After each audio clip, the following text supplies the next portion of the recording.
Start the live stream, please.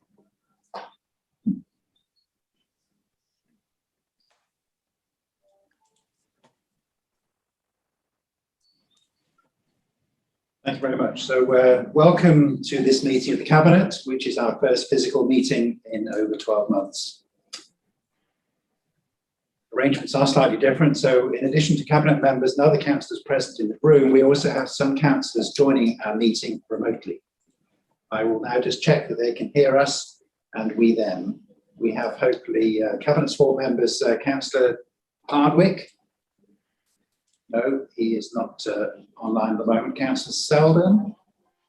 No, he's not online either. Fine.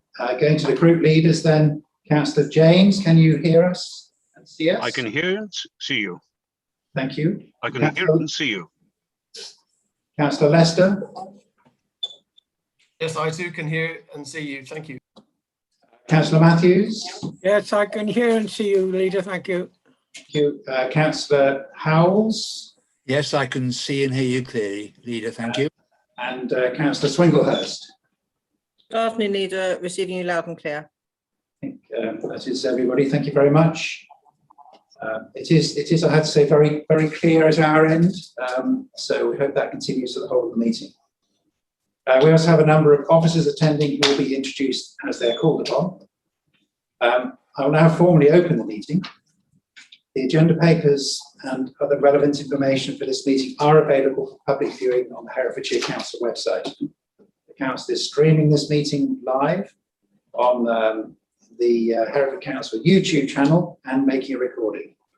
To ensure that recording quality is maintained, please speak as clearly as possible and keep background noise to a minimum. Microphones should be muted when you're not speaking, although we don't have microphones here today. So if everybody could speak up as they speak, that would be helpful.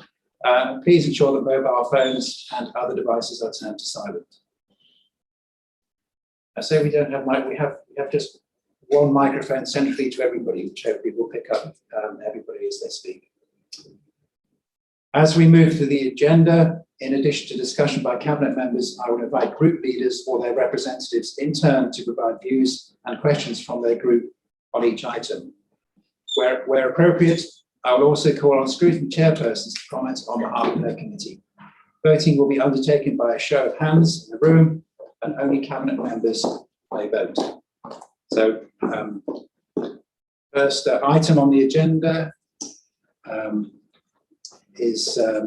is really me just making a few introductory comments. We welcome Councillor Toynbee in her new role as Cabinet Member for Children's Services, Safeguarding and Corporate Parenting.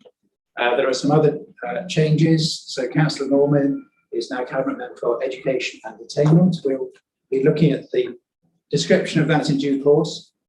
Councillor Harrington has relinquished his role on planning, and Councillor Harvey has taken on that role and is also the Deputy Leader.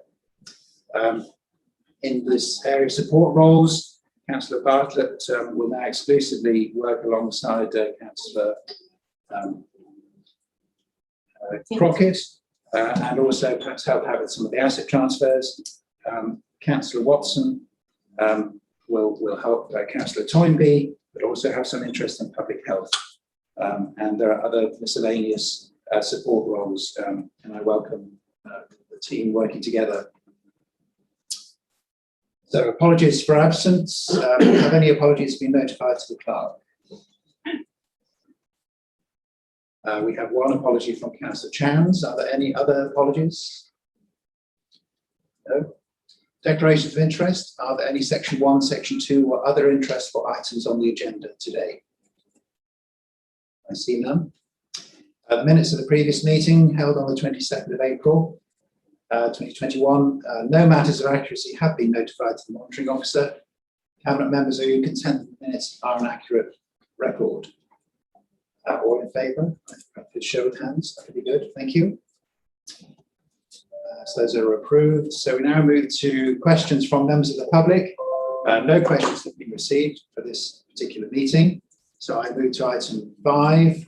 To receive any questions from councillors. We've received one question from a councillor for this meeting, and the response has been published as a supplement to the agenda papers. Again, those councillors who have submitted questions have the opportunity to submit a written supplementary or to join the meeting to ask their questions live. And Councillor Shaw has taken the opportunity to send in a written supplementary, which I will ask Monitoring Officer to read out. Yeah. Councillor Shaw said, thank you. I appreciate that an officer will read out my supplementary, which is me. My supplementary is as follows.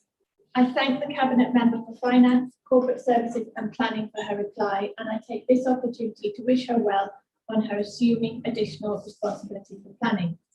I appreciate the comprehensive reply and now recognise that the PPR was only delivered in January. I congratulate the planning team on the actions taken to date. I would direct the Cabinet Member to Recommendation 5 and share concern that the current resource is considerably hard-pressed and, I understand, only able to progress a minimal number of priority issues as determined by the Head of Planning. If the member shares my concern, might she promise to review resourcing in this area as a matter of her own priority? I appreciate that budgets may be being managed via recruitment freeze, but there are consequences to the environment and the public's perception of the authority as a result of the inaction. Thank you. Councillor Harvey, would you like to?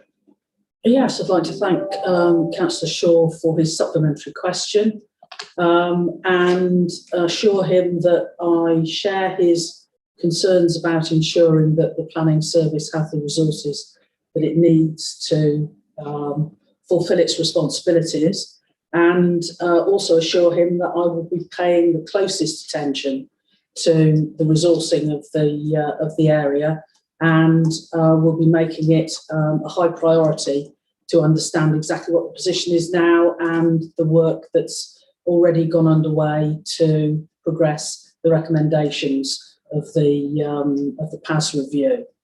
I welcome any questions on progress against that at a future meeting. Thank you very much. So I'll move on now to item 6, which is the receipt of the notice from the Department for Education. I don't know whether the Chief Executive would like to introduce this subject, or Councillor Toynbee. Thank you, Chairman. If I introduce the report and then Toynbee to pick up on any particular details she wishes. I think today's report very much builds on the full council meeting held on the 27th of April and the High Court judgment against the authority. And as part of that report, we set out the improvement strategy that the council had approved.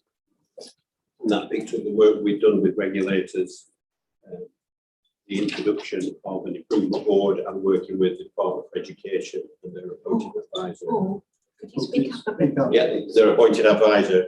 A clear proposal which was set out about resources, and the resources that we needed to take forward and deliver the improvements that were set out, and the commitment to the improvement plan being brought back to council and a progress report against the improvement plan after 6 months in the September-October period. We've now received the formal notice in terms of through a letter from the Minister Vicky Ford. So we have a non-statutory improvement notice awarded against the authority. That's in place for 12 months. There'll be a formal review of progress after 6 months, and the DFE appointed advisor, Gladys Rhodes White, will report to the Minister on a 6-weekly basis of progress against that plan. I think, to be fair, the work that we've done in developing relationships with Gladys as the DFE advisor has been really successful. She's now going through an introduction process, meeting key people, reading documentations, talking to staff, and triangulating her views as to what the current position is and the key areas for improvement that we work together with her to develop an improvement plan on. We have the first meeting of the improvement board planned for the 14th of June, and the report sets out the details of the terms of reference for the improvement board, together with the key membership of the board itself, and those who will be involved in help shaping and steering the improvements across the authority, and at the same time holding officers to account in terms of delivering those improvements. It's a big step for us, is that first meeting. It's a key first step, and you'll see in the report the details of how the board's going to work. Having the board in place is important, but equally is around the governance and reporting of success. And we talked about a 6-week rhythm, ensuring the success and progress that's going to be made. And again, the report sets out how that will work on a week-by-week basis, starting with the improvement board, then to the council's management board, portfolio and cabinet briefings, and then through to all member briefings, and formally then to a cabinet meeting at the end of the 6 weeks. Part of the commitment we gave to deliver the improvement plan was around openness and transparency, and engage and involving all members in progress is an important part of that.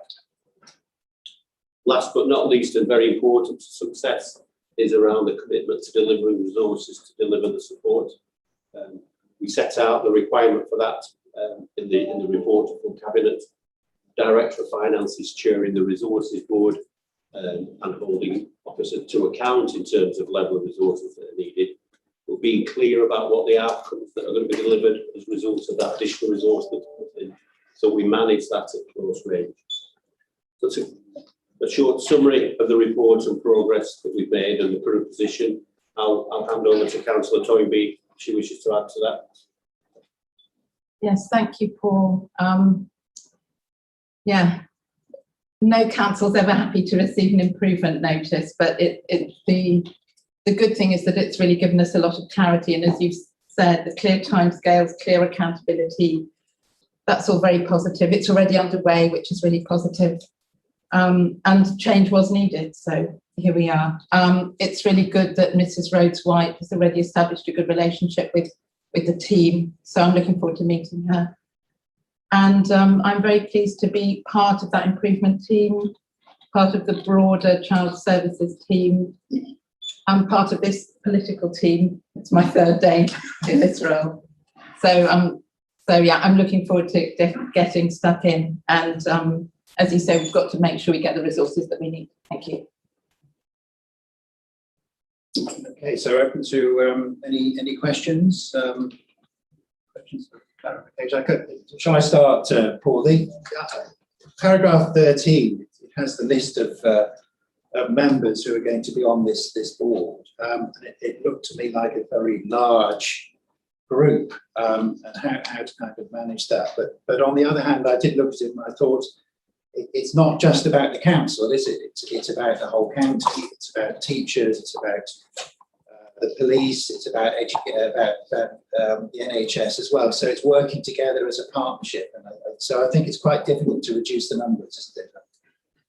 It is, and we've looked at other models where a success with improvement boards, and there's kind of a core membership that's required, and I think we're very much at that core membership. It was important for us. We have the voice of staff in there with the principal social workers. And, you know, that's the role of the principal social worker. It's a direct line of sight from me as a chief executive through the organisation, through Kath as the director of children's services, through the staff and back again. It's a two-way process, and so that should work equally with the improvement board. And I think it's important that our statutory partners are part of the improvement board. Our colleagues in the CCG and NHS, you know, we will be talking to them about the improvement plan and how our healthcare system can play its part in improving the opportunities and outcomes for young people. So we need them at the heart of that work. So yes, it looks a long list. I think it's what we need to make progress, both in terms of shaping policy and holding to account. Yeah. Yes, it take quite some managing, I think, that size of group. So then my second question is on page 26, where there's the 6 groups that are going to be meeting on a weekly basis. I mean, we don't want to find that every group has the same questions, and you know, you're just saying regurgitating the same thing 6 times. It doesn't seem to be much point in that. So again, can you explain how those 6 groups might perhaps, where they can have different terms of reference? So they just don't want them all repeating everything at each meeting. No, you're right. I think for us, we've set out, you know, a starting point for the 6 weekly cycle, We talked about the rhythm of briefings and sharing of information within the principles of openness and transparency. I don't doubt we will refine it as we go along. Kate and her team are refining the specific dates for those meetings to happen. I think it's going to be part of the learning as we go, how we develop those briefings. Some may have a tighter focus than others. I think we've got to move into that space as to how we want to use the resource well, rather than repeating the same message 6 times. We'll need some help from members about that. What is it you want to focus on? Do we have specific themes for specific meetings? We talked about this from an officer perspective. The first opportunity is to get all members at the same level of awareness and understanding as to where we are, and then use the meetings framework to focus on specific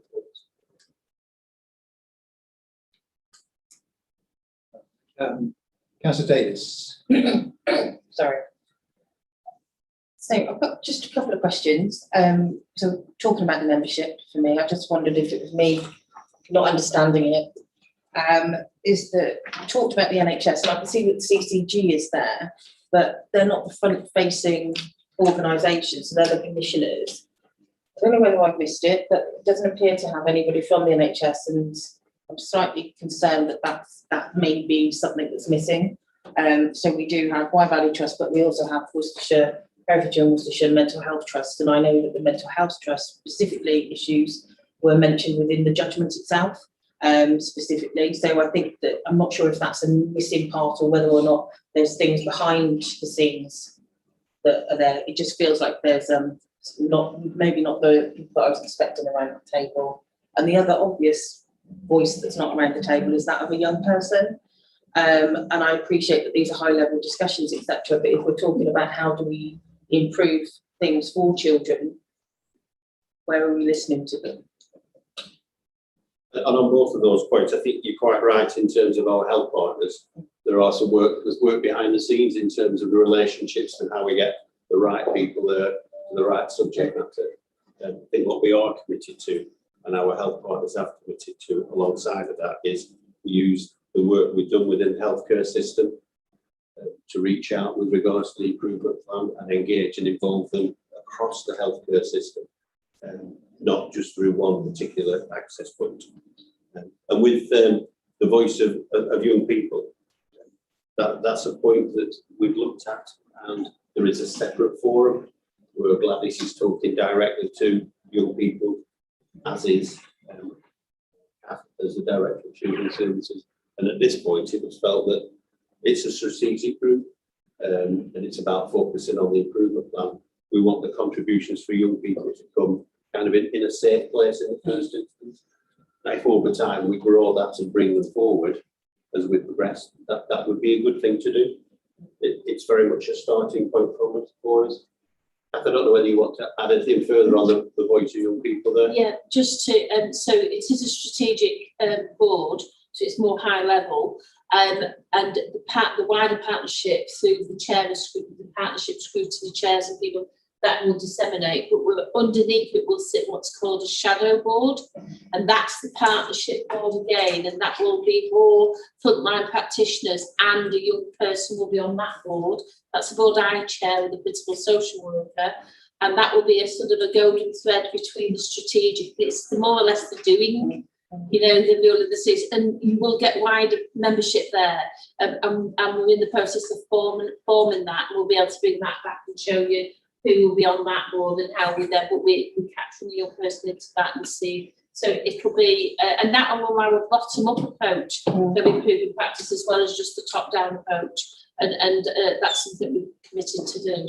We wanted to get the strategic board set up and ready, and then we'll develop that at the stage. And it is really the engine move, making sure we're doing the improvements we need to do. Thank you for that clarification. Actually, that makes me feel much better that actually there's all these different groups, and I think that's helpful to explain to the public that they're aware of that. This is just the strategic group, just the strategic group. So the other one is just around the equality impact assessment. Again, I think it needs just a little bit something more on that, just to make sure that, because if we get this wrong, this has huge detrimental effects on young people. It also has it may have a strong disadvantage for those from our more challenging backgrounds. So people with vulnerabilities. So there could be something around disabilities there. I just think it needs to be tightened up. If this is a strategic board, I would expect to see something around there to make sure that we are making sure that all the work that we're doing takes those changes and differences into consideration, that we've not missed anybody. So that's the other thing. Okay. And I'm pleased you pointed that out, and I think it means that we can focus then on our risk register and how we are identifying those risks in terms of engagement, involvement of those who are vulnerable and most at risk, and how we mitigate that. I just wanted to go back on the point you raised about membership of the board. We are talking to the chair of scrutiny about the chair of scrutiny's ongoing role as part of the board itself. The advice we've been given from Gladys Rose White is that the chair of scrutiny there needs to retain some independence from the board. So, we're going to have a conversation with the new chair about he joins us for the first meeting. And then following that, we talk about how the scrutiny committee can be truly independent from the board, and how we help the scrutiny committee develop their scrutiny skills, so they hold the board to account separately. So that's an ongoing conversation, but that's the point we're at in terms of that particular role. And with Councillor Howell, that conversation will happen after the first meeting of the improvement. Councillor Harrington. Thank you, Leader. I want to thank the Chief Executive and the Interim Director of Children's Services, Kath, for very hard work that they've done. It feels that things are actually different and changing, and I have great confidence. Just coming back to the issue of membership for the strategic, and I appreciate it is strategic board. I can't see what I would describe as a sort of independent or a kind of citizen advocate or a parent advocate or anything like that in this group. I'm not necessarily saying it's the right place for someone to be, but I appreciate that, Gladys Rose White will be kind of independent in many ways, but the rest of the group will be people all trying to work together. And I think in those situations, it's always very helpful to have an independent person, whether that's one of our own council independent persons, or just, as I said, an advocate from, from the community in there, even just as an observer. Because I feel one of the issues that we always have when we have problems within any kind of organisation, it is the kind of group think. And even when you're trying to do things differently and your purpose is actually to look at doing things differently and be transformational, there is still that slight tendency to want to all work together and not necessarily to challenge each other. And I have no doubt that the quality of people on here are not going to accept anything, but there may be something to add from, as I said, some sort of citizen that might be an advocate, or from an independent person altogether, whether I said that's our own independent person that we still have, I think, at the council that we use for different boards, or whether we go and find one. And it's a good point, and I like the use of the word advocate in terms of bringing that independent voice that isn't part of any wider partnership that we're engaged in. There are some strong advocates in there, whether it's the chair of the Safeguarding Partnership, Liz Murphy, or whether it's the representatives from the primary and secondary heads. What I would suggest, Councillor Harrington, is that I take that idea into the first meeting of the board, and let's check whether we do need that separate voice to come into the board, and how do we meet that challenge that you've set, that we do have that opportunity, and we provide the opportunity for that voice to be heard.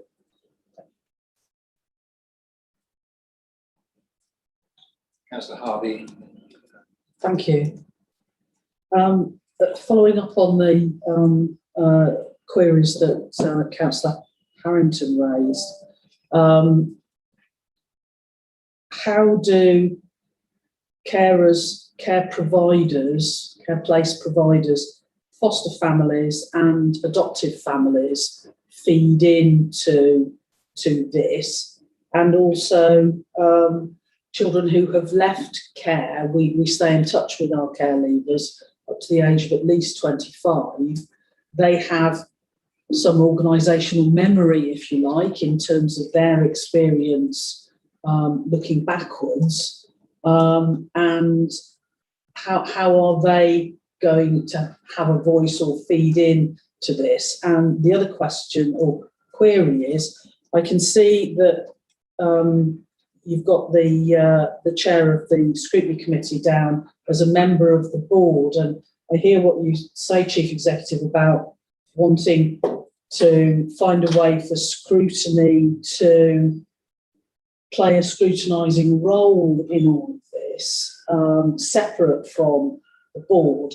And I'm just wondering, in the same way that we have scrutiny chairs who attend our cabinet meetings and challenge us but are not members of cabinet, whether actually you will be making it difficult for the chair of scrutiny to be a member of the board and also be asking for the scrutiny committee to be holding the board to account, and whether thinking about the model of the role that the scrutiny chairs have in cabinet might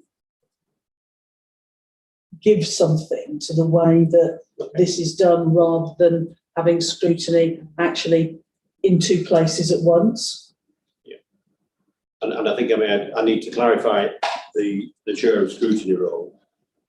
So the thinking at this stage is that to reinforce the independence of scrutiny, after that first meeting, they fall away from being a member of the board.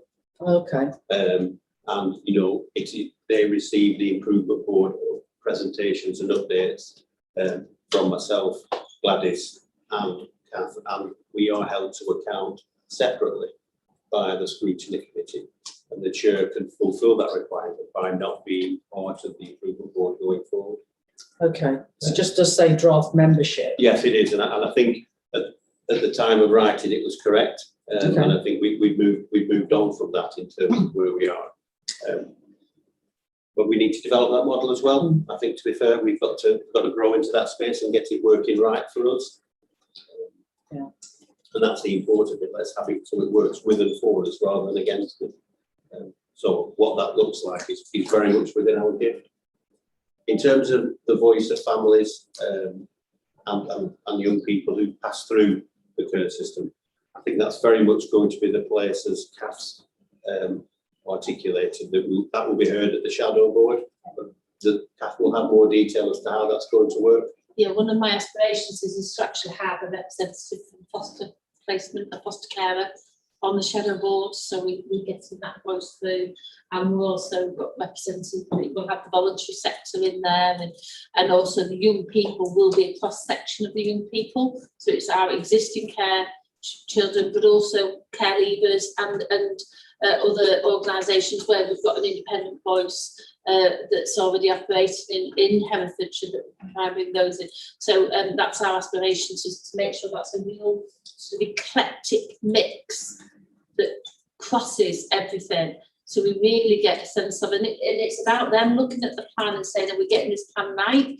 Are we missing something? And then informing the plan and helping us with the plan and sending messages back up to that strategic group that actually that doesn't work and this is what works better. So that's the idea. So that's the sense of that, and that's that sort of shadow board, as we call it. Okay. Well, could I ask then, for people who are going to be on the board or feeding into the shadow board, that we think about whether they are an individual giving their views, having come from a wider stakeholder group, or whether we are hoping or expecting that they will provide some connection to that wider stakeholder group and be feeding in more than just their own views. Because if that's what we're looking for from them, we're going to need to help these people both be promoted as fulfilling that role in these boards, but also to help them to do that and to make those connections and to be that conduit. Yeah, I agree with that, and I think we need to also provide that assurance to members of cabinet and to the board itself what the layers are that sit underneath the board and what the role and function of those other groups are, so as the assurance that the membership of those and how they're going to work just bring the whole thing together. But for your point about, you know, representatives or representatives of, we need to get that right as well in terms of those groups. And are people speaking for themselves, or are they speaking on behalf of? And how do we help to hear that voice, get that voice out? Okay, thank you. Councillor Tyler. Yes, thank you, Chair. It's just on the basis of the shadow board. I'm just wondering whether some of the officers in children's and young people's section would be part of the shadow board as well, because obviously officers who have been working alongside this critical time, they have eyes and ears as well, don't they? I would really hope that they would be part of this as well. Just another mention about minutes and information on a published website. Is with this meeting with the strategic board, would that be open to public, or would that be a closed meeting, or would that be later on with minutes and on the website? I mean, at this stage, our intention is that we are open and transparent, so there'll be a separate page set up within the council's website, which will contain all the information that's presented at the board. You know, the agenda papers, the minutes, whatever information is provided, again, to support the openness and transparency. I think at this stage, I don't believe it's a public meeting. That's right. At the moment, it's not a public meeting. There will obviously be sensitive information and confidential information that will be discussed, but there is absolutely the transparency with the website to include those minutes that can be made available to the public, and those items that do need to be minuted. So at the moment, the intention is that it's in private. That's good, because we do need to share our concerns with and things that are coming forward with the public, because to keep them up to speed of what is happening over the next 12 months. Thank you. And if I could just add that there will be staff engagement group will be members of the board, so that's with physical social growth and the staff forum. So we'll be looking for nominees to come in and date. So that'll be practitioners. So they're definitely part of it as well. Excellent, thank you very much. So I'll now go to the group leaders, if I may. Councillor James. Thank you, Chair. Yes, well, the proof of the pudding will be in the eating eventually, but the one concern I have is that it becomes a top-down operation, or and not bottom-up. I know we talk about representatives of the parents, the children, and the foster parents, etc. Now, what tends to happen, and I've seen it in previous situations, is we get people who serve on those who had a good experience of the council. We need to get to people who had a bad experience, and there are lots of them, I can tell you. The courts have got a lot of cases, and probably more coming, that will, be difficult to handle. I mean, I've had in the past, sort of put forward children and young people who had a very good experience. We never used to see anyone that had bad experiences, and those are the things that we need to do. It's all very well the strategy, the policies, the plans, etc. Well, we've had strategies, we've had plans, we've had processes, and look where we are now. I do hope that the chair and she's experience of the approval board will take account of the situation that the council is in, because it doesn't actually. The problem is in two pieces. The one is the style and the way in which some, fortunately a minority of social workers have outworked, and their attitude towards parents and children. And the other is that management, middle and I have to say senior management, have thought the most important thing was the protection of the department and the service's reputation, and the child came second. So I hope it goes well, but I do think we should get towards the people who had a bad and poor experience of the way in which the department had handled their cases. Thank you. I think, Councillor James, that's a very well made point. We do have to do things differently this time. We do not want to be in this position again in 2 years' time. We are determined to do it differently. It didn't work last time. We're going to make it work this time. And we have a new chief executive. We have Kath Knowles. We have the improvement board. You know, we're determined that this is going to work. I don't know whether you wanted to comment at all, Chief Executive. Please, Chair. I think the point's well made in terms of those bad experiences. We want to hear about those. The councils have those set out in a formal judgment in terms of those experiences of children, and the cases which have been considered, and the High Court judge has passed his opinion on those. And for those who've read the report, that's quite detailed in terms of those experiences, and those are lived experiences for those young people. At the same time, though, the helpline that we've set up is receiving, communications from other families and other young people across the county who want to raise issues with us. So we are being open and engaging and receiving those positively. I think for me, it's how we use that feedback and how we use those comments and those judgments that have been made against us and bring those together, because only when we can point to and people can experience a visible sign of a change and it's positive, will we know that we're heading in the right direction. In the meantime, we will use those experiences and those judgments and the feedback we get from our partners. The police have the raw data, they will bring that to us. Our health partners have raw data, they will bring that to us. The chair of the safeguarding partnership will bring raw data to us. That's all part of almost triangulating all that information. And not least of which then adding to, as Kath's articulated, hearing the voice of young people and those who've been through our care system itself. Councillor Crawford. Can I just before you say come back on that, just one moment? Yes, I believe that the courts have outlined some of the inadequacies of the service, but for everyone that got to court, there must be considerable numbers who have not got as far as a court or even legal dispute, and those are the ones we need to know about. Thank you. Yeah, and you're right, if I may, and I think the last time the update on the number of contacts we've had through our helpline was over 30 last time. I don't know, Kath, what the latest 42. Which is 42. Yeah. Oh, good. So, and I agree. I think that is good that people have got the confidence to contact us and we'll be doing something about it. Councillor Crawford. Thank you, Leader.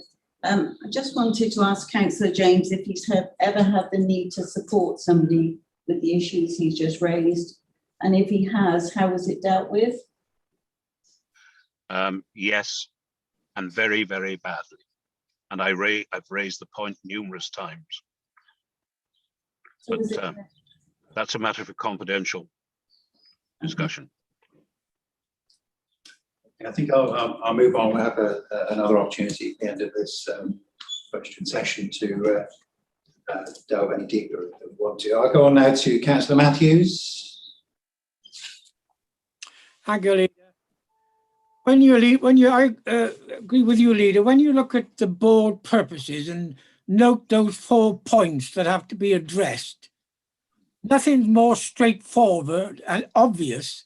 And it's sad that we as an authority and as the directorate couldn't follow something as simple as that and to make sure that guidance was implemented without just landing in the state that we are today. It's all there in black and white, and we should have been working closely with that, and we obviously haven't, and that's where we've slipped into where we are. The Chief Executive, you weren't coming over too clearly, so could I ask you to confirm, please, where it says to ensure resources are secured to facilitate the required improvements. Do you hope to get government funding, or do we have to fund that from our reserves or within house? My apologies if it wasn't too clear. I'll raise my voice even higher. I'm sure how long I can keep it up for, but I'll do my best. So yes, as you know, the council's committed £5.2 million of its own resources to support the improvements that are needed, not just in children's services and direct delivery and the impact on the quality of service. But in our enabling service through legal, through human resources, and through our corporate support, those are an integral part of taking forward the improvements. This is a corporate priority, not just one within children's.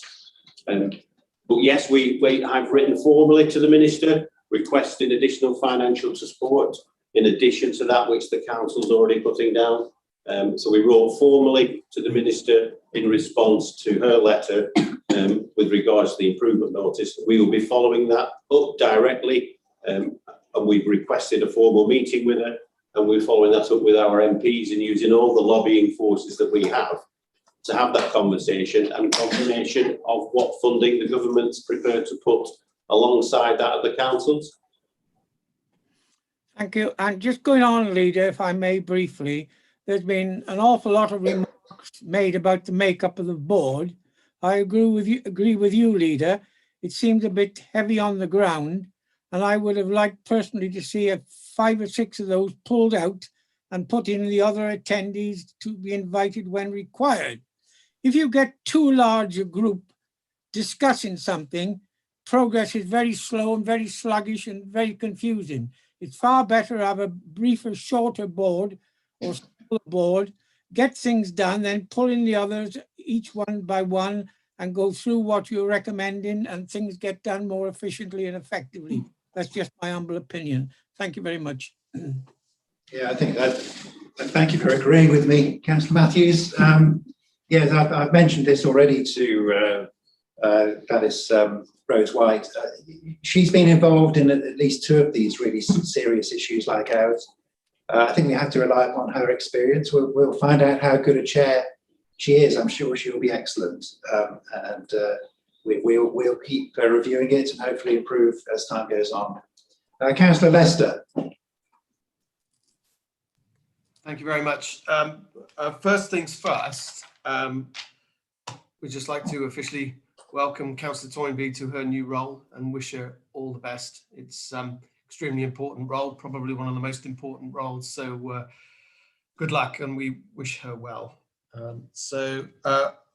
Listening to the conversation so far, I have to say I share some reservations about the board, because I note that there's the board. Now I learn there's a shadow board.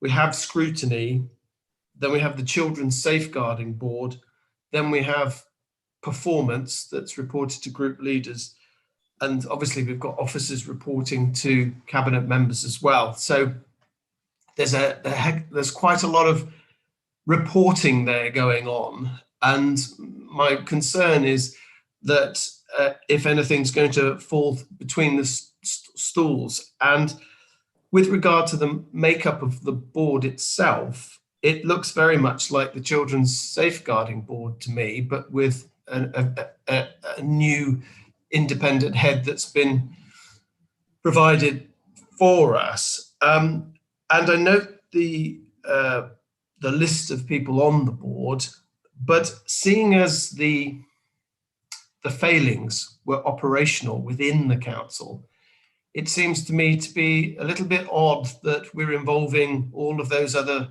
representatives at this stage. Obviously, they have a role to play later on, absolutely. But at this stage, I would have thought a board that was more focused on the actions of resolving the in-house issues would have been shorter, far more focused, and involve more operational officers. Now, I take what's been said about the shadow board coming in, and that's where the operational officers will feed in.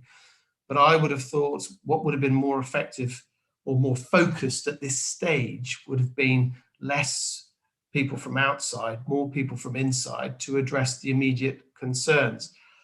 I'm glad that it's been clarified that scrutiny aren't going to be part of that process moving forward, because as Councillor Harvey said, and I think it's really important that there's this separation between the board and scrutiny, so that scrutiny can do their function without feeling as though they have equal responsibility elsewhere. But it just strikes me that there's the danger of duplication and not focus by not including on the board, or just having on the board those people who really need to be assigned to address the in-house issues that we've obviously suffered from and for quite some time. So, you know, the Conservative group, we're welcoming of the idea of a board. Absolutely. That's what government thinks is best. Absolutely. Glad that they've appointed a chair that they really think is right for the role. But I have some reservations there, and it calls into question what the role is going to be of other boards whilst we're all trying to resolve the problems that we really need to grapple with. So those are our reflections on that, and I hope they're of some use to the issue. Thank you. Yeah, thank you, Councillor Lester. I think I'm going to ask Kath Knowles for a little bit of input, because she's the one who's been involved in councils where there've been these issues. I don't see anybody else around here who's actually been so closely involved. So just her reflections on what Councillor Lester said would be helpful, Kath. Thank you, Chair. The makeup of the strategic board is generally made up as it's been presented to you today, and you're absolutely right. It is about fixing our current internal issues, but it's also about ensuring a sustainable future children's services delivery. And if we just remain narrow and look at the immediate, we'll lose sight of fixing, grasping the nettle and fixing the problem that makes it a sustainable service delivery going forward with our partners, and that's usually where we need to go. And just to explain that the shadow board is actually the engine room of the strategic board. So your strategic board will look at really high level critical issues and will hold us all to account around whether we are making the right improvements at the right pace in the right way for children and young people and families of Herefordshire. And so all the concerns that was raised around the messages from previous practice or people of the care concern line, that will come into that strategic board. They will want to know about that. They will want to know what we've done about that. They will want to know how we are changing and making the difference going forward. So there is an element that we look now, but there's an element that we have to look at the future, having taken reflection from the past. And that's why you need it in a multi-agency way. So there won't be duplication between the shadow and the strategic. The shadow is the operational, and it is very much a bottom-up feeding in as well as to what it's like on the ground, triangulating the evidence that we've made the difference and being able to demonstrate that very clearly to the strategic board. But it is a standard process that most improvement. You had a commissioner and you've got an advisor in on this. If you had a commissioner, it would be very similar. It would be a very similar makeup. It does look top heavy, but it's not. It's you've got board members and then you've got officers assisting to sometimes answer. I hope that helps. It does, Chair, but can I just come back and say, well, what will the focus of the Children's Safeguarding Board be then? If the aspiration is to work more strategically with all our partners long term, isn't that the raison d'etre of the Children's Safeguarding Board? And then therefore won't there be duplication? It very much is the responsibility, and this is where we have to hold, the board will hold partners and the Safeguarding Partnership to account in terms of their role in the delivery of services to children of Herefordshire. And this is probably where there's been a disconnect, and this is about reconnecting that. And that's why the Chair of Scrutiny will be held to account and will be expected to take away actions and ensure they're delivered. So it isn't just about fixing social care, which is important, and that's why I'm here with the corporate team. It's about making sure we've got a fit for purpose service across the partnership for future sustainability. So the chair, the chair of the scrutiny of the Safeguarding Partnership will very much be held to account and challenged by the DfE advisor on what are you doing, how are you contributing, and how are you going to ensure that this is going to be a sustainable progress for the future? Because there's three things that will happen when this board ends. Scrutiny will pick up and take up their independent role, which is the point that Paul's making around us having a really good scrutiny so that they keep that independence. The safeguarding partnership will pick up their role and make sure that they will be the future eyes, and the corporate parenting board will also be the eyes and ears, and those three functions will need to be absolutely taken over. Whatever we do from the board, they will carry it on, and that will be the sustainable programme. That's why it's really important that we do it this way. Hope that helps. Yes, thank you, Kath. I mean, one of my concerns, we need to make sure this lasts. You know, this isn't just a 2-year fix or a 1 year. It's something we need to be doing things differently from the way we have. So this board sits for a time, and then we're on our own, guys. We need to keep well. Councillor Toynbee will have to speak to that in a moment. Can I ask Councillor Fagan? Yeah. I think the old adage that it takes a community to raise a child is reflected in this partnership approach to sorting out these issues that have come to the fore over several years in Herefordshire, and the Green Group certainly welcomes the intervention to ensure that the best interests of children in the county are at the heart of every single step that is taken to address the situation. I think Herefordshire has definitely shown its commitment to the issues raised and moving in the right direction, but I think that the recent history has shown that the county has been unable to do this, and so this intervention is a new approach that hopefully will work, and we certainly welcome the transparency of the proposed measures. I think transparency is something that has been an issue, and certainly we need to rebuild trust within the county in children's services. So it will be very interesting to see sort of what the reports bring out, and hopefully those will be accessible to absolutely everybody. I think that most of the questions that would have been raised have actually been addressed in the previous discussion.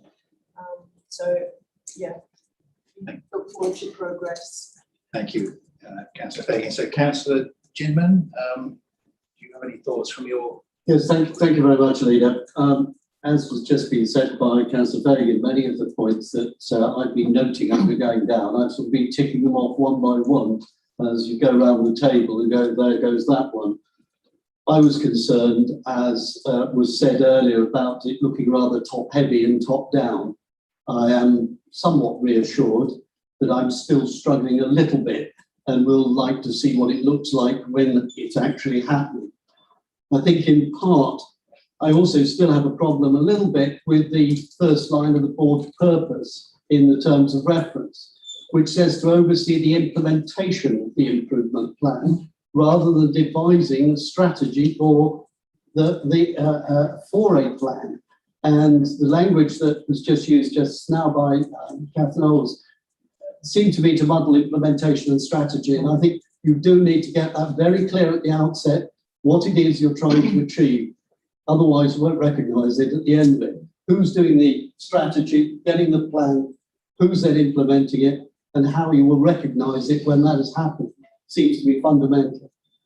As has been made comment by others, other councils have gone through this process. Having the DFE advisor who's been in those situations, it seems fundamental to ask that person, who do you want on your board? What should it look like? And to take their advice. And I would imagine that, and I would hope that that's the case. Leader, I notice in the terms of reference, there is a question mark against your name. I just wonder whether you've made a decision yet, whether you're in or out of that particular board. And that also leads me to a further point. When you've got a number of people on a board, you always end up with somebody being away. Is there a substitution process? In other words, is there a backup person? Because all of these are vital people representing important aspects of the discussion that needs to be had. If they're unable to attend, is there a deputising system? Will that actually happen? It's the end of it. The most important thing is the sustainability, and the sustainability as experienced on the ground. So the helpline, the line which has had the 40 people ringing in, still needs to be there, still needs to be available, still needs to be part of the process, so that whatever is put in place will still need to be played around with, altered, adapted as time goes by. And I hope that will be seen as a vital part of this process, so that those very people can feel part of the process of improvement and carrying it forward. Thank you. Thank you, Councillor Jimman. I believe Councillor Gladys Rhodes White, she was involved in it.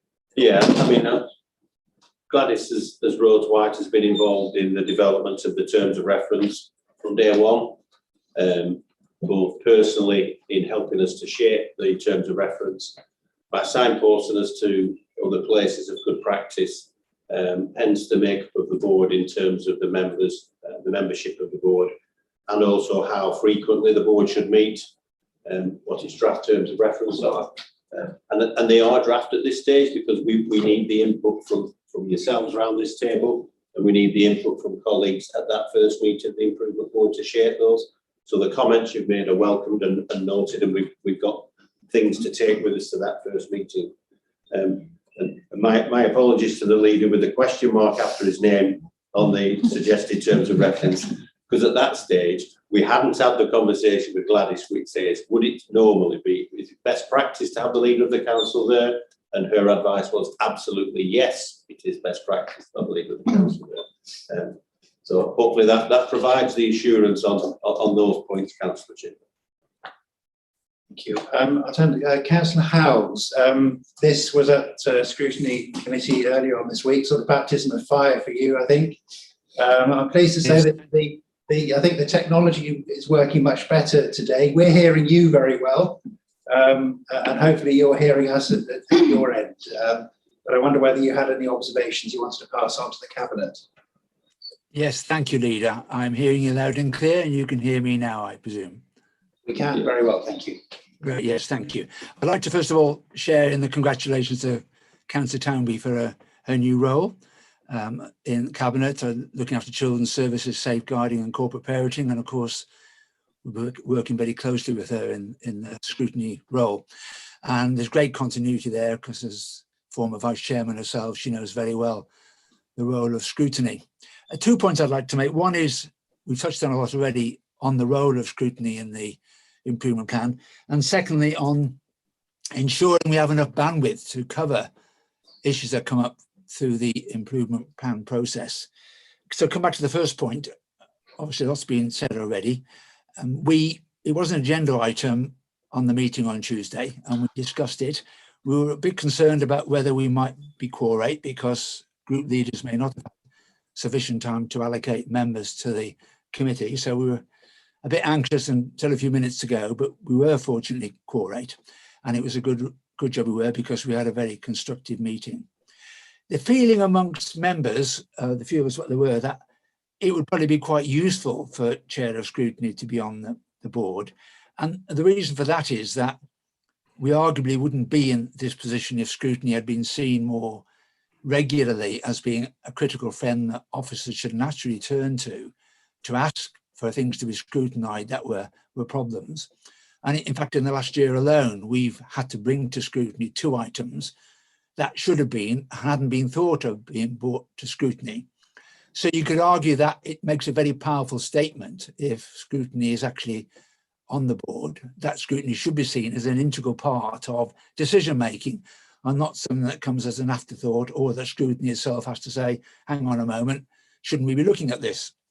I think that's an important point. On the other hand, of course, as has been rightly pointed out, scrutiny should be seen as separate and independent, and that's probably the right way to go. But I don't think we should lose the importance of the point I made. And I think, as the Chief Executive already said, I will be attending the first meeting of the board on the 14th, and we propose that after that meeting, he and I and Department of Environment Advisors should meet together to formally discuss that and probably agree that scrutiny shouldn't be part of the board, but to have a discussion around all that, because the independence is probably more important than the other issue. And the second point is on the resources, and we've already got a very busy schedule for all the meetings already in place for scrutiny, and we need to cover those as well. Things like the peer-on-peer abuse issue, for example, that's equally critical to make sure we keep abreast of developments in that area as a separate issue, although of course closely related. And our next meeting isn't until the 14th of September, which is actually quite a long way away, when there might be things that come up in the process of the improvement plan meetings. So I proposed, and it was agreed, that we put in place a new set of committee date meetings interspersed between the existing ones, which are specifically aimed at addressing improvement plan issues. In anticipation, there might be quite a number of items raised that we'd want to discuss in detail. So the Secretary is going to send to all members a note to say proposed dates interspersed between the existing ones, to say that we've got sufficient, to ensure we've got sufficient bandwidth to address issues that might come up. Obviously, if they're not needed, then maybe the meeting shouldn't be held, but we do feel it's important that they should be put in the agenda, probably notified, so that it is known that we're taking the matter particularly seriously and that we have sufficient bandwidth, as I said, to discuss any issues that come up. I think that's all I want to say. Thank you. Thank you, Councillor Howes.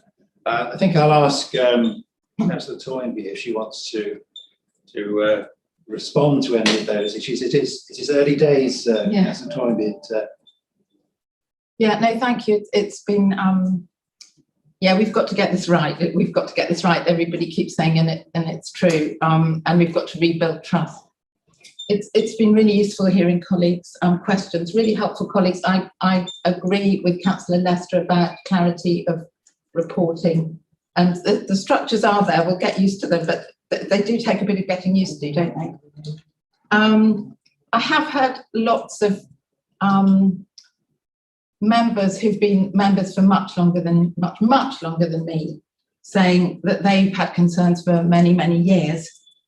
So I say to them, good, now's your chance. Now's your chance.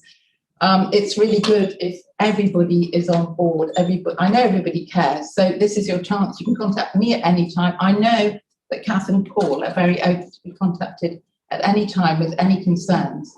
So please do it. Please get involved. And today isn't the last chance for us to ask questions about it. You can ask questions and feed your concerns all the time to me and to the team. Thank you. Thank you very much. Any other comments? No? Okay.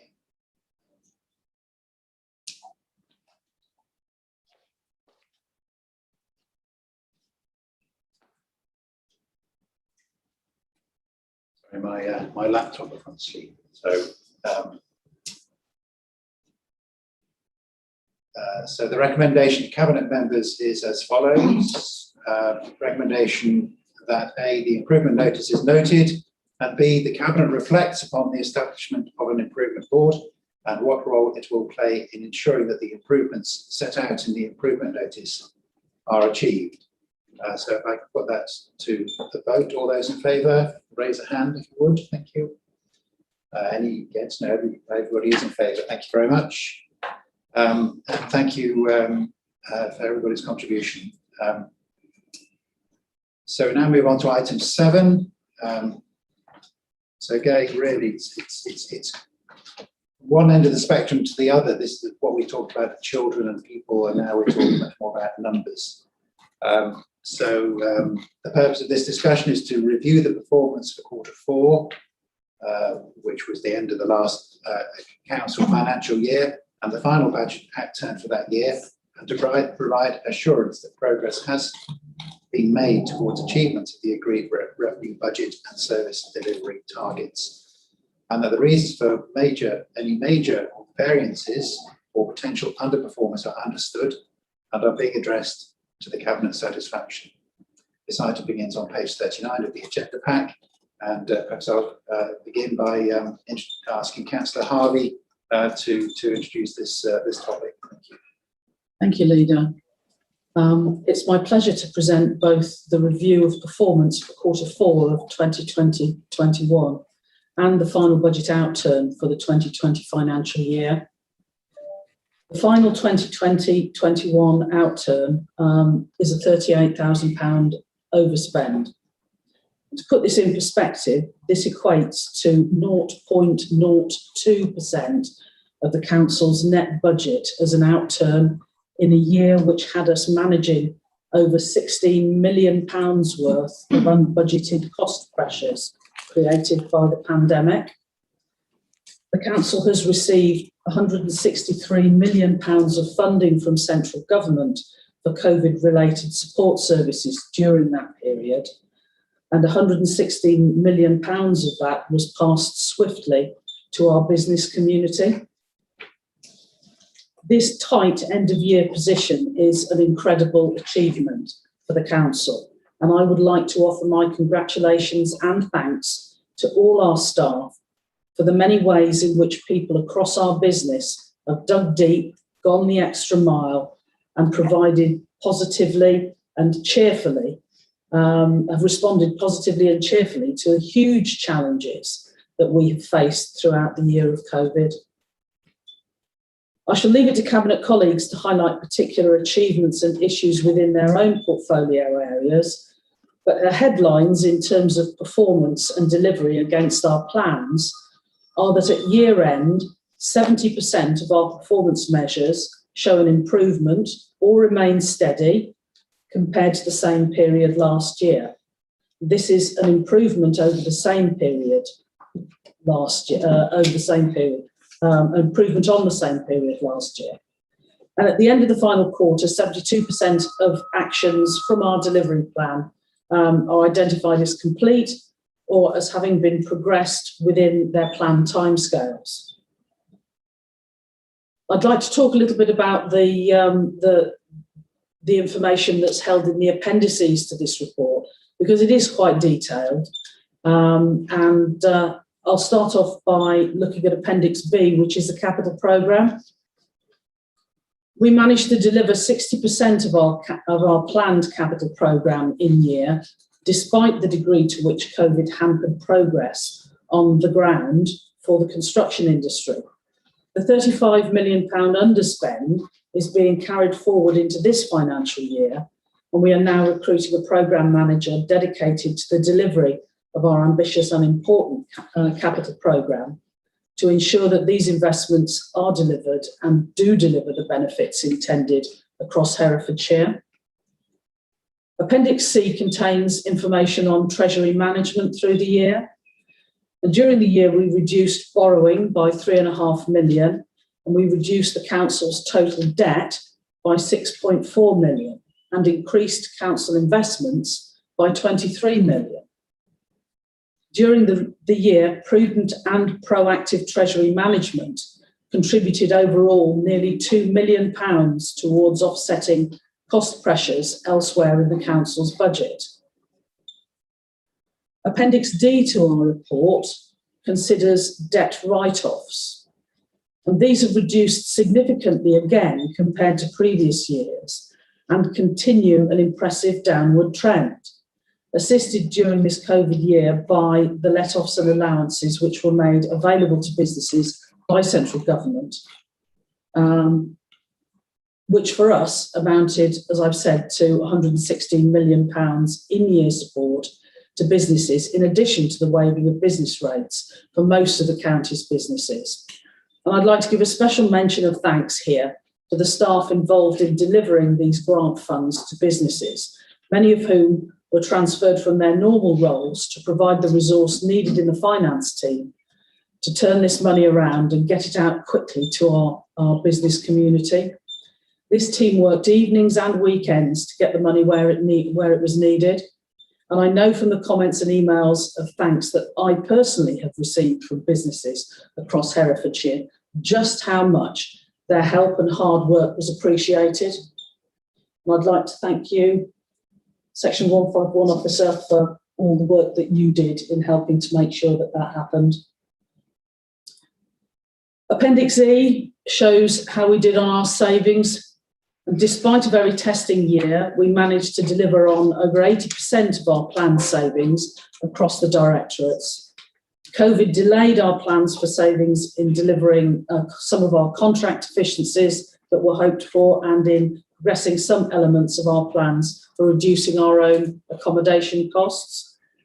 These delayed savings amount to around £450,000, which will be carried forward for delivery in the coming year, when we have a mountain to climb with a savings programme in excess of £11 million, being 5 times the size of the savings delivered in 2020.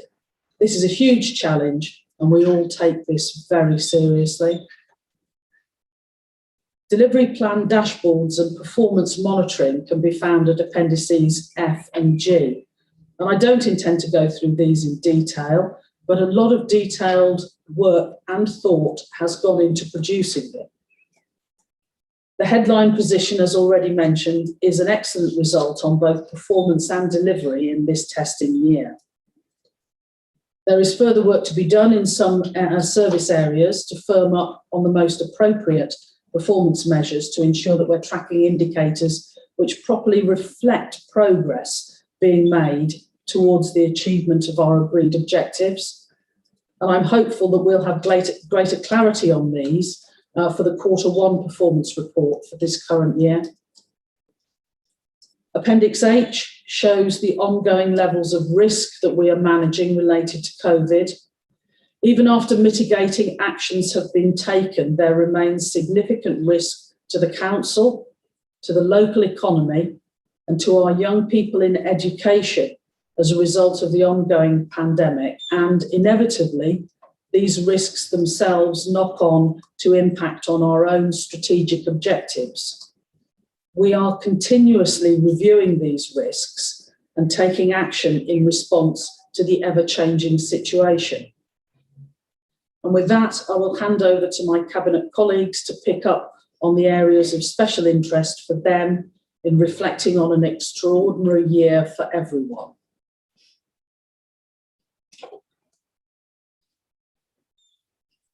Thank you. So, Cabinet members, anyone to check on? Pauline. Yes, I've got it. Thank you. Thank you, Leader. Thank you, Councillor Harvey. Before us we have Q4 and the final budget outturn for the year. I'm not going to dwell on the documents. We've got them all here for us to look at, and hopefully we've all read them well. What I will do is reflect on the past year and what a year it's been. Adults and Communities has, for the 5th year running, delivered all savings and delivered services significantly under budget. As a standalone achievement, this is a great result for the Directorate and for the Council. But this Directorate has never been just about balancing a budget. Amongst many achievements, the Directorate has improved its services, has led the talk community response, has led on the COVID response in the care market, and has moved forward significantly in integrating services with the NHS and community partnerships. This year then, perhaps above all others, is a credit to the work of the department and their fantastic staff. Of course, the Directorate is the first to acknowledge that none of this could be achieved without the support of Herefordshire's fantastic communities. My hat goes off to them all. It's perhaps a chance to mention that just this week, the Talk Community Give an Hour campaign was launched. We encourage all communities to take a look at the Talk Community site, and that has got plenty of detail on it. But most of all, we'd like to thank our communities for their support. Long may these partnerships continue. Lastly, but not definitely least, I'm sorry to sound like a broken record, but I think it's an appropriate time to officially mention to those who don't know that our Director of Adults and Communities, Mr. Stephen Vickers, will be leaving Herefordshire Council in July. And he is fed up of me saying this, I'm sure, because at every meeting I say I'm really sorry. Firstly, Mr. Vickers, congratulations on your new job. And more importantly, congratulations on a job well done. I've learned a lot from working with you, and it's been 2 years, but it seems like more than that. That's in a good way. I'm sure in the Vickers world, there's many more hours than us mere mortals, although I think Councillor Harvey's joining his group. It was an honour to work with someone who's so committed to the success of the role. He has drive, leadership, and complete dedication to his team, and he will be a hard act to follow. We will remember you with warm thoughts and memories, and I thank you again.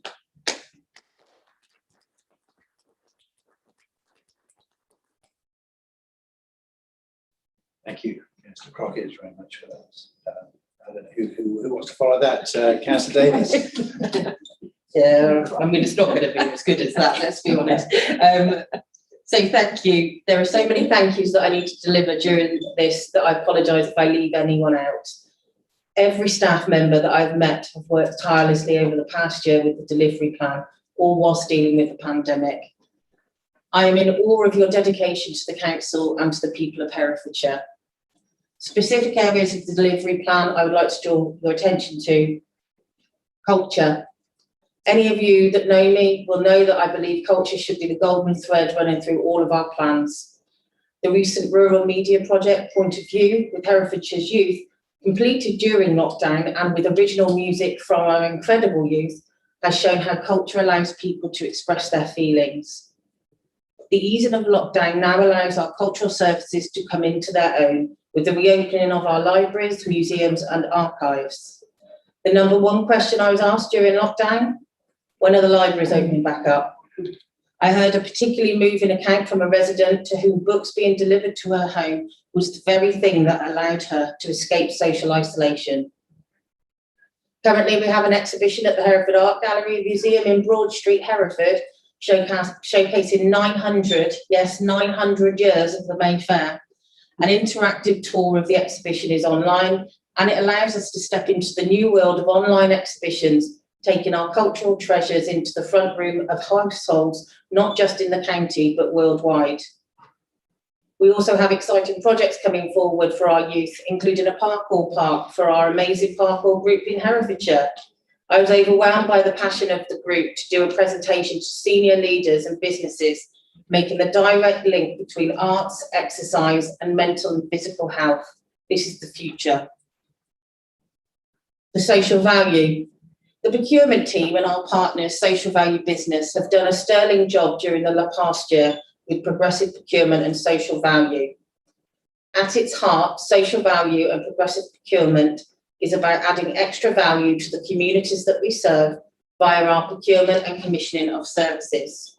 It's about thinking, helping, and buying local. The team have held workshops with suppliers, commissioners, local businesses and charities to identify barriers and challenges when working with the council. I have also had meetings with the public via the coffee pot discussion evenings, and the feedback has been invaluable. I'd like to thank everybody that's participated in these events for their time, their openness, and their ideas for where value can be added. When we release the metrics, you will see that your suggestions are reflected within them. Waste.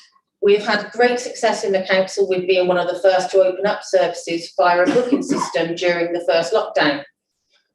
The team have dealt expeditiously with complaints and queries, and I thank them for holding their nerve when, at times, people's frustrations were aimed at them.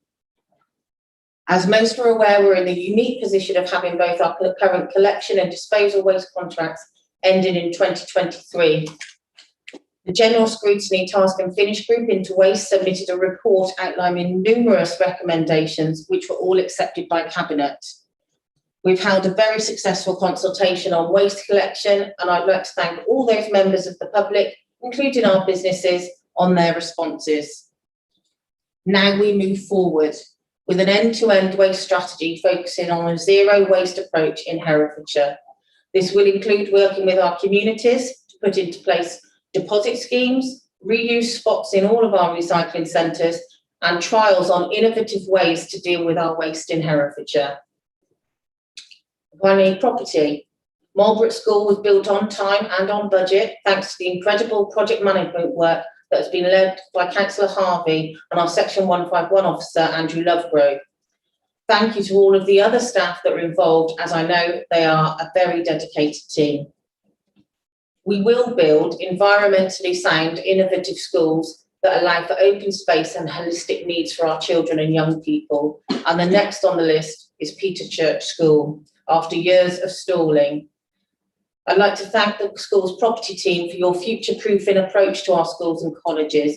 You really are making a difference. The wider property team have faced some huge difficulties this year, ranging from issues with the Shire Hall and responding to the pandemic by creating temporary morgues and PPE stores. A key success that I would like to highlight is the bringing back in-house via Hoople of building maintenance, small works and cleaning back from Balfour Beatty. This was a strategic decision and I'd like to congratulate Hoople, the property team and PVLP for the almost perfect transition. And all of this in a year like no other. Well done. Thank you, Councillor Davis. Councillor Tyler. Thank you, Peter.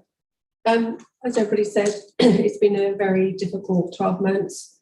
I look after the teams that work behind the scenes, the regulatory services and community safety, and it's very difficult to portray what work they do behind the scenes.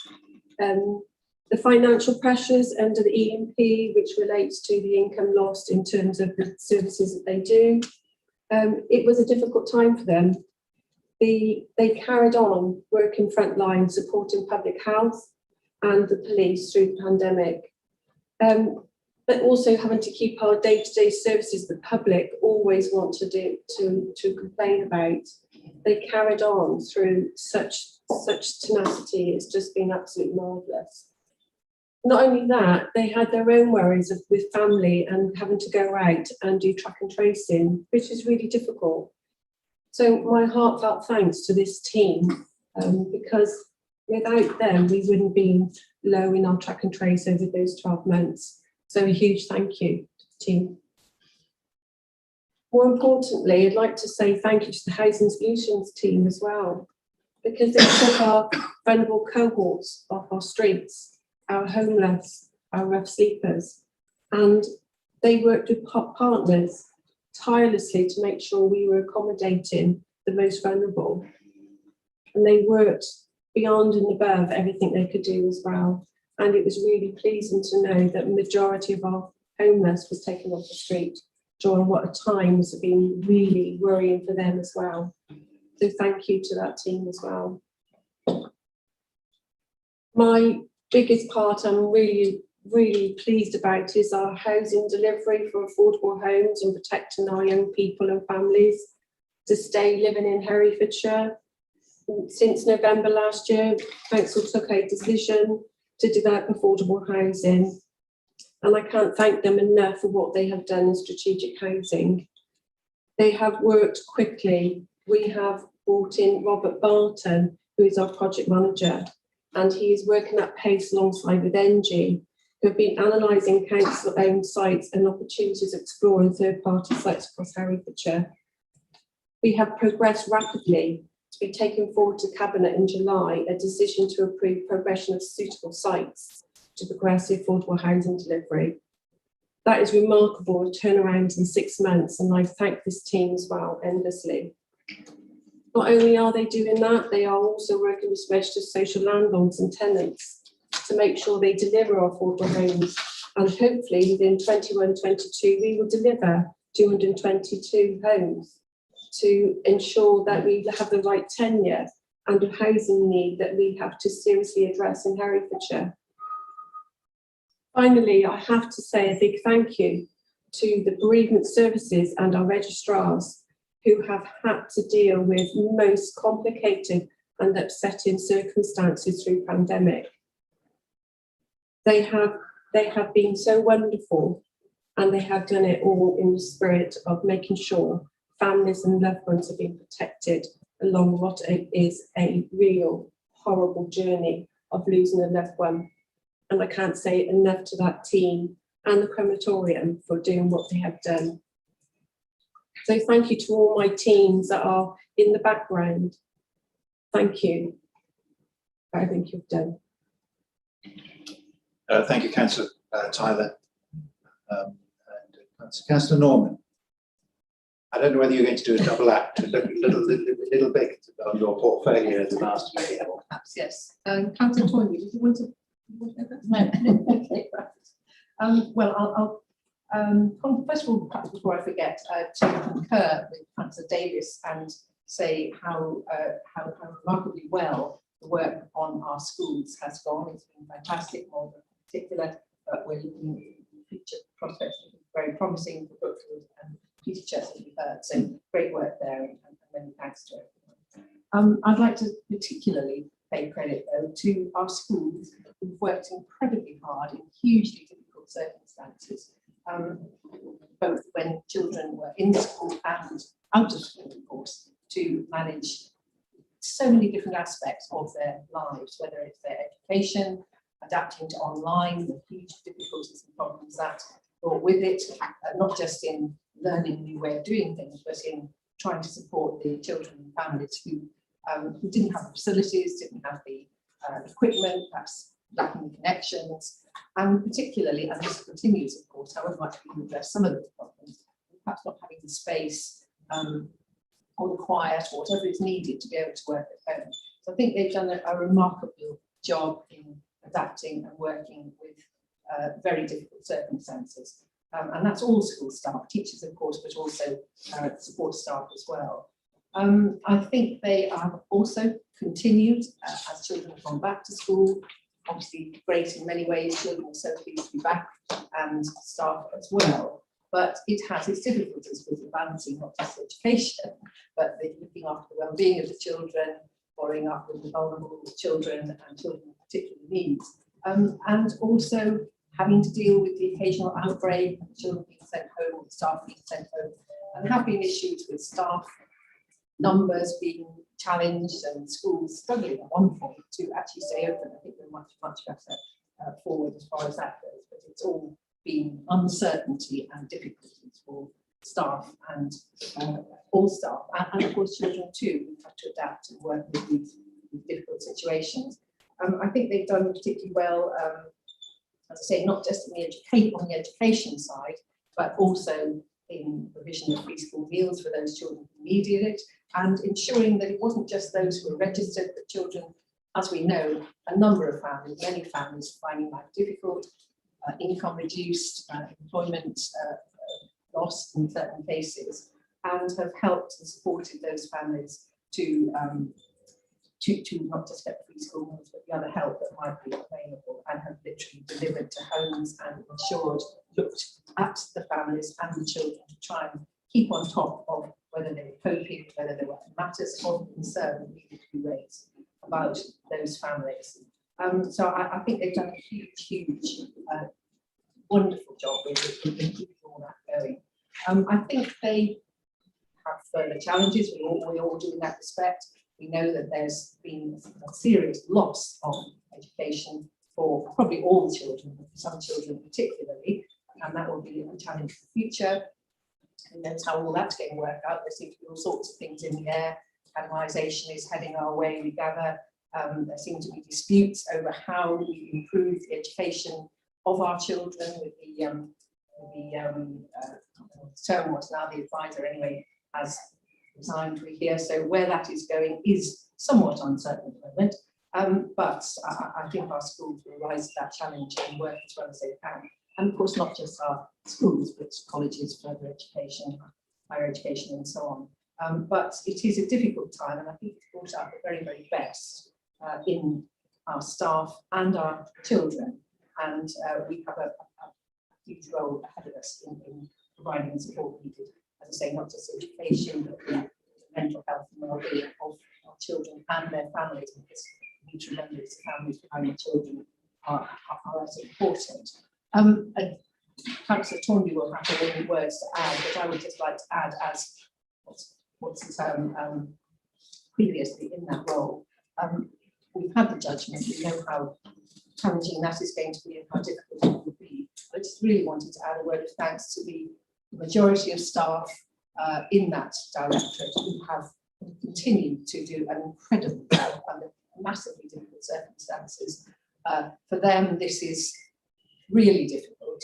You know, it's difficult for all of us, but for those staff who genuinely worked hard and truly care about the future of our children and their families, it must be a really unpleasant and sad situation for them. So I really want to pay credit and say thank you to the staff who worked so very hard, bringing in, you know, new models, of safety, all the other digital care, and all the other really encouraging and promising ways forward and the work that they put into it. So I'm very grateful to them.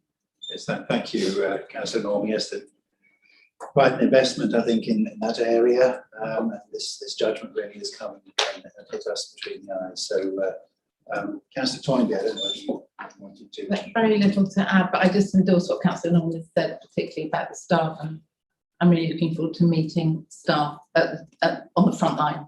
It'll be great. Councillor Harrington. Yes, thank you, Leader. I want to start off by thanking Councillor Harvey and the Section 151 officer for bringing in a budget so close to our predicted turn. So that is quite remarkable in the circumstances. And I would like to pay particular credit to Mr. Lovegrove. He's known as the man who likes to say no, especially where officers are concerned. But in actual fact, he says yes to councillors quite a lot, as long as we come up and encourage our teams to come up with plans.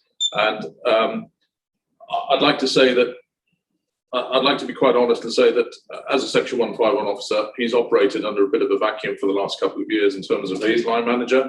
And I'm very grateful now that he has the support that he deserves, and I'm sure he will be giving the support to the new Chief Executive. Thank you, Paul. It's been a tough year. It's been a year of pausing and reviewing for all sorts of reasons. We have had a huge impact on our delivery in terms of our income revenues from parking in particular, but also in planning, whereas we've had a continued pressure on us in regards to that revenue stream. I want to thank the parking team in particular for the work that they have done in making sure that we balance our books and the changes that they have brought in and try to streamline and simplify and bring structure and strategy to our parking plans, parking strategy. In terms of transport, it once again has been a year where we have had to, in a sense, have pauses for lots of reasons, COVID, and for the fact that we put our transport plans through a strategic review. So in one year, in many ways, we haven't been able to deliver this year or last year, but the next 2 years will be delivery of our plans agreed by full council. And I'm very grateful that we were getting the support and the direction in the form of our project managers that will be coming in to help to do this. I'd like to wish Councillor Harvey all the best in her new role as planning. That is something that I wouldn't say that I'm gladly handing over. It's not quite a hospital pass, but it is difficult. It is a difficult portfolio. We know very well that if you took planning out of the average councillor's email inbox, planning related issues, we probably would have about 10% less of issues to deal with. I'm very grateful for Councillor Nigel Shaw's suggestions of extra income, and as Finance Cabinet member, you may have more success in persuading the Section 151 officer where strategic and transformational money might be helpful in terms of, particularly in terms of enforcement, as I'm sure Councillor Shaw did when he was the finance member. But that is, as we say, history. And I'd just like to thank my planning team and the core strategy team, the neighbourhood development team. It has been a pleasure to work with you during tough times. I think that we performed pretty well under difficult circumstances. I hope that I have been able to help and serve you in the best way possible, and we look forward to continued good working with Councillor Harvey. I don't think there's much else to say, other than we are doing our best in tough times. The more that we all work together, we say it very often, we work together as politicians and as officers, the more likely we are to be successful in the years and face the challenges that are coming. And I wish we can, I hope that we can continue in that vein. Thanks very much. Thank you, Councillor Harrington. Now pass to opposition, the deputy leader. Sorry, Leader. Councillor Chowns hasn't been able to attend today, but I'd just like, on her behalf, to say a few words about her portfolio. Just to raise some highlights for this year, which have included the investment work that's gone on to develop economic plans for each of the market towns. These will be used to inform investments across our market towns, which has been a really significant commitment from this administration to rebalancing county investment across the whole county for the future. The area has delivered strong support to the visitor economy with investment in advertising and the development of new and enhanced web facilities, in the development of a county-wide destination business improvement district, the bid for which is continuing into this financial year, which will enable the whole of Herefordshire to benefit from the amazing work that's been undertaken by the Hereford City Business Improvement District in piloting and demonstrating grassroots and also cutting edge and innovative ways to support the business sector.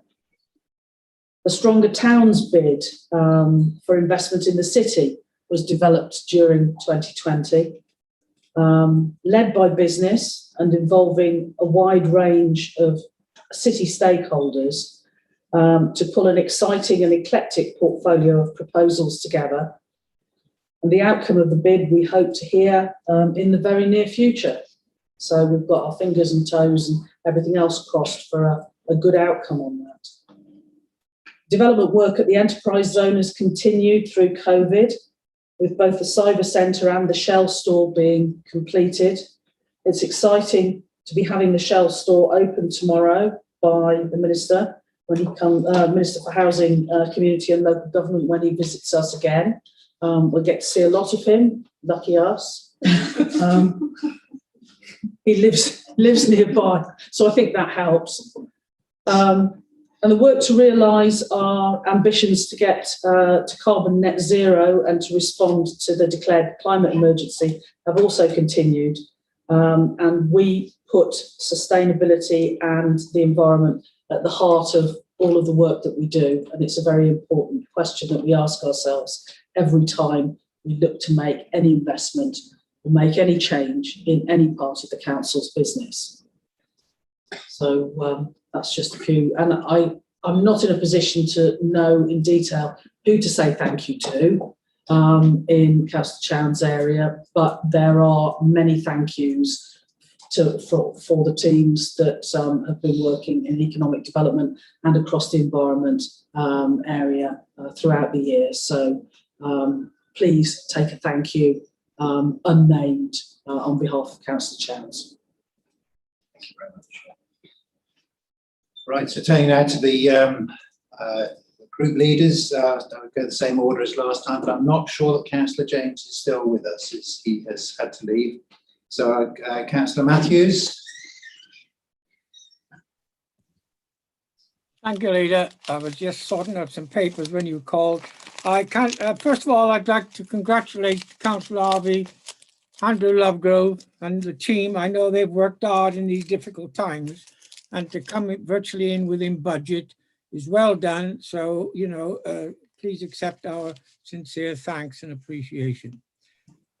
My first question, but Councillor Chowns isn't here, so perhaps you, Leader, or I doubt whether Councillor Harvey be fair on her, but it's on page 43, EC2, use council land to create economic opportunities and bring higher paid jobs to the county. It's got a green rating. I highly recommend and support this, because without higher paid secure jobs, we're going nowhere. Only thing that concerns me, I did a little bit of a survey, and I've got just over 2,000 well-paid jobs on my ward, which I'm very proud of. I know I'm lucky to have a good establishment there, but nevertheless, I know Councillor Harvey mentioned the old county. There's some of our larger villages where we should be looking where there's any surplus council land to bring small businesses in to save travelling and all the rest where local people can work. So if you can't give me an answer on that, Leader or Councillor Harvey, perhaps Councillor Chan, give all members a written report on what the position is over that. The other one is, I think it's Councillor Crockett, use technology to support home care and extend independent living. Another grand, well thought out scheme. I see it's been slightly late, but it's in place now, and referrals to the service now coming through. If she could kindly tell us what sort of reaction that's getting, because hopefully that'll be very positive. And then finally, Leader, on perhaps Mr. Lovegrove, again, the debts written off are very slim, but does he anticipate the difficulties in the next 12 months, or when the furlough ceases, etc.? There'll be huge problems with council tax and all the rest of it. So does he see huge problems? He could comment on that. And how does he see the situation regarding future interest rates? Thank you. Right, thank you, Councillor Matthews. So first of all, use of council land in other areas of the county. Obviously very, very important, and this is part of our discussion with the market towns to find out what is needed, what people want. And Councillor Lester was earlier on talking about bottom up rather than top down. So we need to be listening and talking to people in those communities to work out what is best, rather than giving them what we think they should have. So that's a sort of ongoing dialogue, I think. But part of the problem is we don't necessarily have a good record of the properties that which we do own. And I'll just ask Councillor Davis to perhaps comment on that. Yes, thank you, Leader. Yeah, with regards to our assets, there's not been a proper asset review for many, many years of what land or buildings that the council owns. And these are integral for us to be able to use them in other uses. So at the present time, we have a survey being undertaken into all of our assets. Within the next year, at the very most, we should have a plan for whether we retain, dispose or transfer those properties. What I have said at a parish council, the first parish summit that we did, was say to those parish councils, if there are any other need for land in their areas, then to come to me directly and we will look into what is available. I would extend that invitation to businesses as well. You can go onto the council website to see the parts of land that are available. Happy to put that out onto the papers afterwards, because I can't put them up right now. But the main issue here is that we sold off a large proportion of the assets that possibly could have been used for that growth element. So now we're looking at other parts of land that maybe aren't as suited to economic development. So it's about identifying those pieces of land and what their best uses are for. And any aspirations of anybody, feel free to contact us. Thank you. Councillor Crockett, do you want to talk about independent living? Yeah, thank you, Leader. Thank you, Councillor Matthews, for your comments. The digital world is with us and we have to expand on that. We are very excited about the future of this programme. I don't want to say too much at this point because it is still a little bit under wraps. It's going to be rolled out this summer, and we are going to be using the Hillside care facility to support that. So just my answer to you is please just watch this space, and perhaps we'll get you up there to have a look at it when it's opening. I want to respond to that, Councillor Matthews, the offer to go to Hillside. Say again, is that addressed to me? Yes, sorry. You can come up for tea. No, well, we'll leave that and go on to the third question, which was for Mr. Lovegrove, which is about the write-offs and the potential in the future, and also his view of future interest rates. Well, two very big questions. Thank you, Councillor Matthews. Council, when in February, when it set its budgets, did look very closely at people's ability to pay council tax and business rates, and council agreed a number of measures to help people. I think it is going to be a tough year for lots of our residents and businesses to pay their bills. And what I'd say is, if people are struggling or worried, get in contact with us, or people like Advice, Age Concern, British Legion.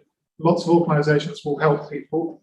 It is better to have a dialogue about people's challenges, so we can work with them to find a way through, than to just let it mount up and become a problem. There will be a challenge for the council in terms of debts, but I think as long as we have these dialogues with people, and if people are listening to this when it's on broadcast on the web, that if you are worried, come and talk to us. It's better to have that conversation. So in terms of the debts, I think it is a challenge, but I think we've got a plan how to deal with that, and I think council took very sensible decisions about how to support people and households that are in financial difficulties. On the issue of what will happen to interest rates, if I could predict that, I probably wouldn't be sitting here. I think that there will be challenges around interest rates, but probably the biggest challenge we'll face in the near future is inflation pressures on a number of costs that we have to pay. As Councillor Harvey has said, we are getting on and delivering the items in the capital programme. I think that is a good thing, because that will remove any risk of price inflation in those areas, actually getting them the projects away and spent.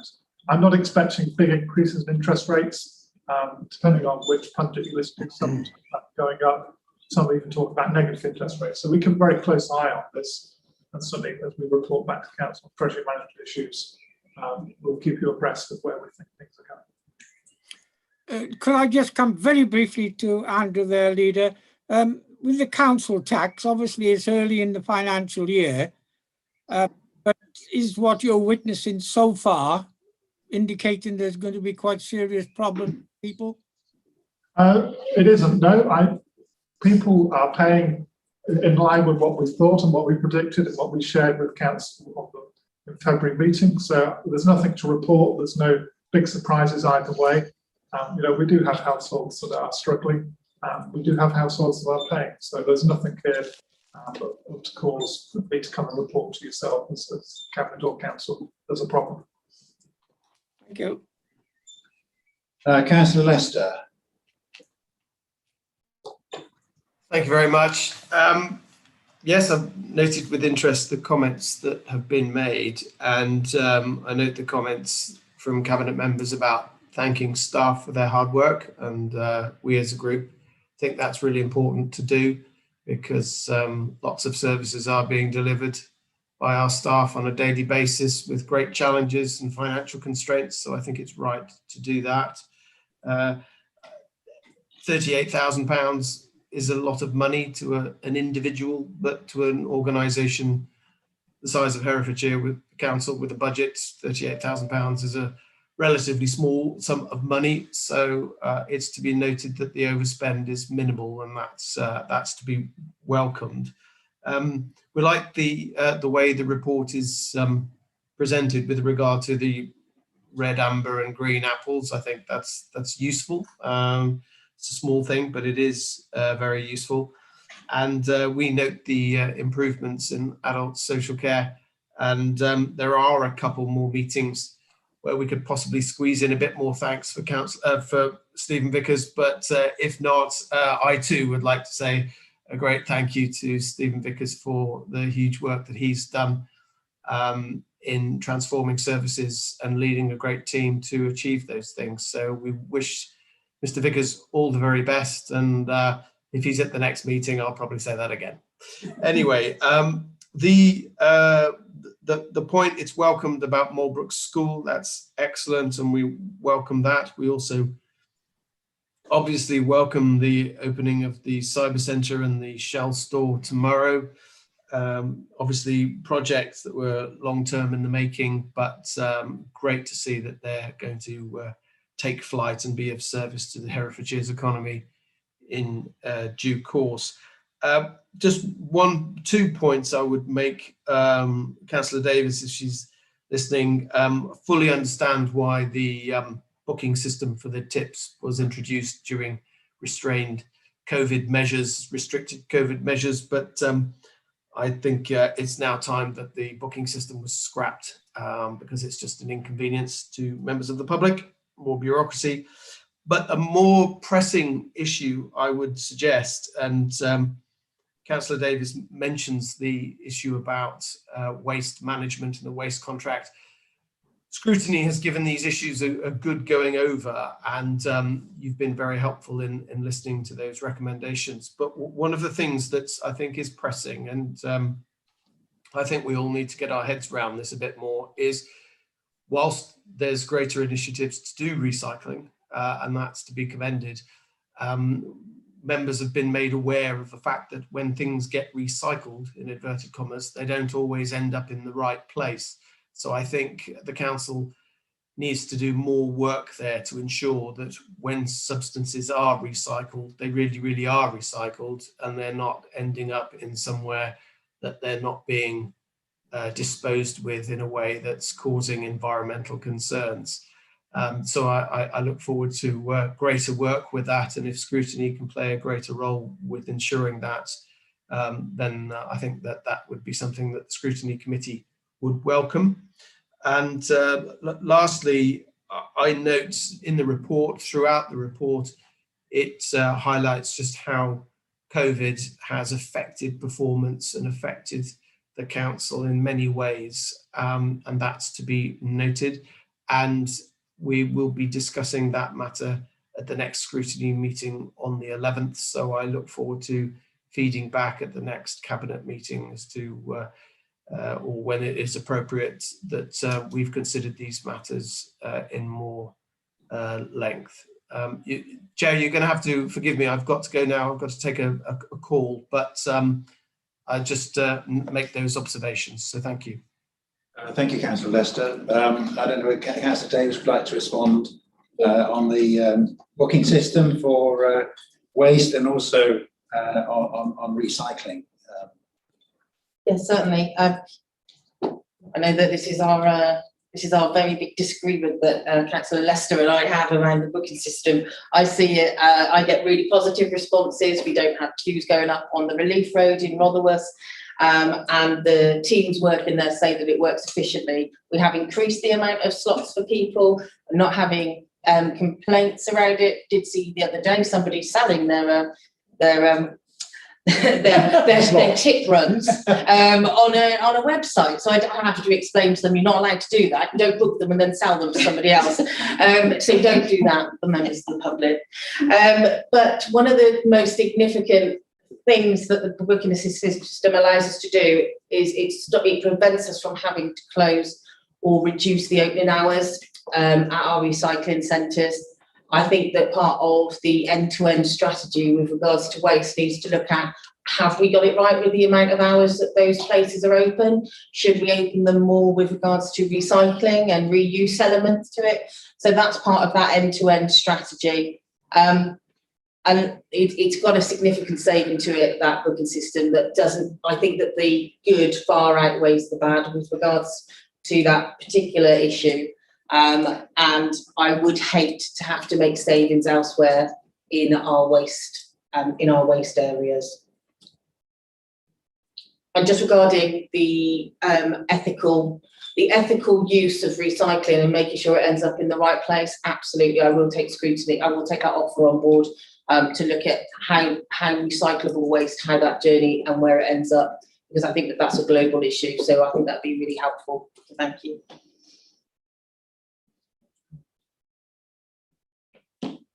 Thank you very much. So moving on then to Councillor Fagan. Thank you. The Greens acknowledge the hard work that everybody has done in a really difficult time, and the successes that have been achieved. But looking at the themes within the county's priorities, while there has been some progress on environment, actually performance on environment looks really weak. And I think that this is something that the council needs to really focus on, how we actually achieve the aim of protecting and enhancing our environment and heritage. It's a really important asset to the county. It is one of our key aims, and yet there are several areas in which we are either not achieving or sort of not achieving very well. Is there potential for the talk community approach that has been taken to community development to be expanded into environmental development within the county? One of the successes of the talk community approach has been its ability to look at partnership working throughout the county, and it's possible that the environmental approach to looking after Herefordshire has failed in its ability to reach out to wider community groups within the county, and it seems unlikely that we will be able to achieve our environmental objectives without a much wider community engagement within the county, and that we should be looking at ways in which we can do this. So without going through the list of where we're not meeting our objectives or failing them, there are several ambers and reds within that, and the final one that I will just raise, protecting and enhancing the county's biodiversity, valuing nature and upholding environmental standards. We absolutely need to tackle this, and we need to do it, I would say, with some urgency. I know that we have agreed to set up a board to look at a wider partnership, but this was meant to have been launched in March, which would have been 2 years after the county declared a climate and ecological emergency, and still has not been launched. And groups that are working within the environmental sector within Herefordshire are extremely frustrated at our lack of progress, and we are in danger of losing the goodwill of the people that should be supporting us. And finally, one of the things that was raised through the Climate and Ecological Emergency Task and Finish was that training within the council, that there should be training undertaken within the council on the climate and ecological emergency and what that means. And I would say that given our inability to meet targets, that should be brought forward, and that more priority should be given to how we actually protect Herefordshire's wonderful assets. Thank you, Councillor Fagan. Yes, I'll mention these to the Cabinet member. I think hopefully the communities are very, very involved, very interested. I was thinking of Virgin on the Wild, sort of charities like that, which are involved and active involvement with parish councils. And we need to encourage that, perhaps to talk to them and look at those opportunities. Thank you. Councillor Chairman. Thank you, Leader. It may seem slightly strange to ask somebody who's part of the independent group to comment on the very essence of the hard work that's been done by the coalition here, but we act as critical friends. Independents are the very essence of the word independent, so it gives us the opportunity to look at everything and talk about it and discuss it and criticise it. And as such, I come to this position today on the basis of saying, well done, good to see, very well done to actually manage to get within the target figures. But I'm worried, and I'm worried that, as Councillor Harvey said, next year we've got to find even more savings. Now, every time we're looking at savings, we're looking at savings based on a budget that is actually struggling to meet the demands of the public. Everything that we want to do.